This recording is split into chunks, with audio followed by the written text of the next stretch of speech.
Renault is launching the 2017 E-Space in Europe, releasing at the same time all the details and a new gallery. The subtle update of the 5th generation E-Space hasn't changed much for the flagship crossover model that's been around since 2015.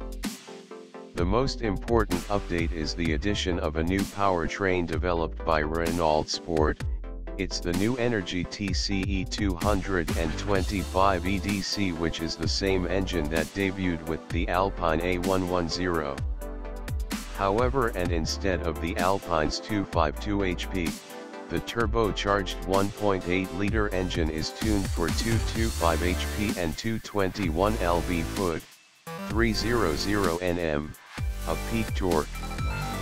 The new turbocharged 1.8-liter petrol will be offered exclusively with a 7-speed dual-clutch transmission.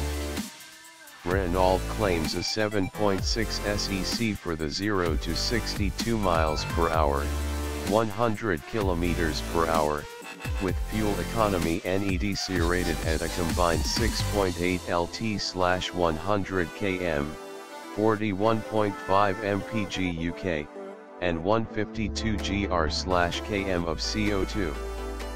The 2017 Renault E-Space is also available with two diesel units, the entry-level DCi 130 and the DCi 160 with a dual-clutch automatic transmission. Renault has also added a new color, titanium grey, to the exterior palette and two new wheel options, measuring 18 and 19 inches in diameter. The 2017 E-Space also gains ventilated front seats, a graded sable grey leather upholstery option and new interior LED lighting. The latest version of Renault's